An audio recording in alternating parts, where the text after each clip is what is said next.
to statements made by Justice Minister Ayelet at the Jerusalem Post conference this week. When asked about the Mideast peace plan that the Trump administration has been working on for the last 2 years, she had some unexpected advice for the president.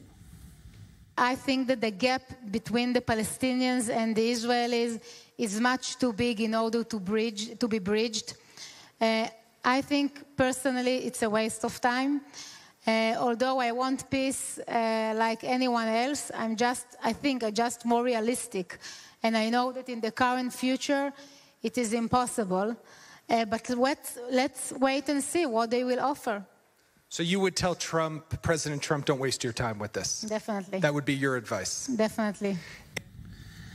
What's your reaction to that, Bradley? Out there in the open, saying to President Trump, don't waste your time. I think the key is that she said, let's wait and see what it says, but by the way, it's a waste of time, right? In other words, we know that it's a waste of time no matter what it says. And what that tells me, well, let's say for the sake of argument that you're Ayelet Shaked, and let's say for the sake of argument that you believe that the present constellation, the present situation, is about as good as you can expect things to get for the political aims that you have, having to do with settlement, enlargement, a certain creeping sovereignty of the West Bank, Israeli sovereignty in the West Bank.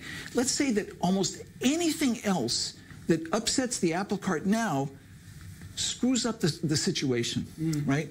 So you don't need a peace plan. Right. Whatever it says, it definitely wastes your time because you've got probably the optimal situation right now.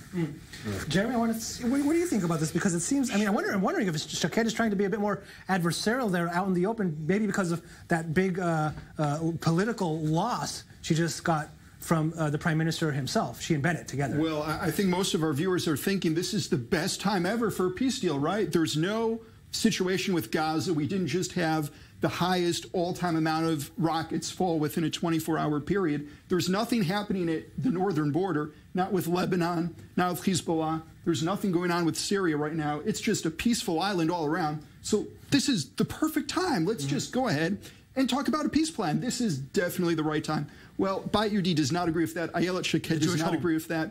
And, of course, you can call it the Jewish home. It's fine by me. You know, President Trump doesn't need the advice of Ayelet Shaked. He understands exactly that before an election, is this the right time for the peace plan? No, you cannot present a peace plan. He doesn't need the advice of Ayelet Shaked. He knows that. By the way, I would be maybe controversial telling you I don't know if a peace plan exists.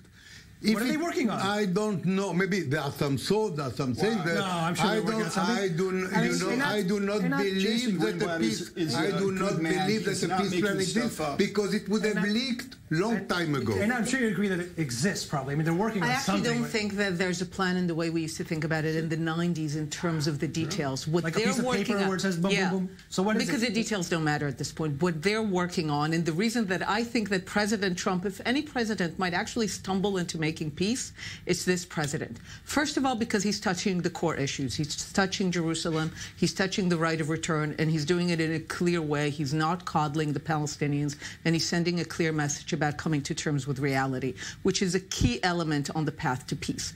But putting together a peace plan is not about the details. It's about getting the parties together. It's about getting Arab countries on board to be able to declare their support. Can we all agree, by the way, that it's probably not going to happen when the coalition is so fragile? They're just going to have to wait until after. It's not about the Israeli coalition. I'm talking about an Arab coalition, a coalition of Arab countries that will mobilize to say that they support. That they might postpone revealing this thing because of what's happening in Israel right now. Yeah, that's all fine, but we need to understand that the plan is not about the details. The details are broadly here and there are clear, and Netanyahu has spoken about them. The question is, I think, what the Trump administration is working on, to be clear that when they announce whatever they announce, they need to know that a large section of Arab leaders will mobilize to say this is good, and we expect the Palestinians to say yes. Quick before I go, do you think this plan might force Israel into making concessions it might not want to make? Let's read the plan. I understand there's an executive summary. I understand some of the panelists don't think it exists. I do think that there is a written plan.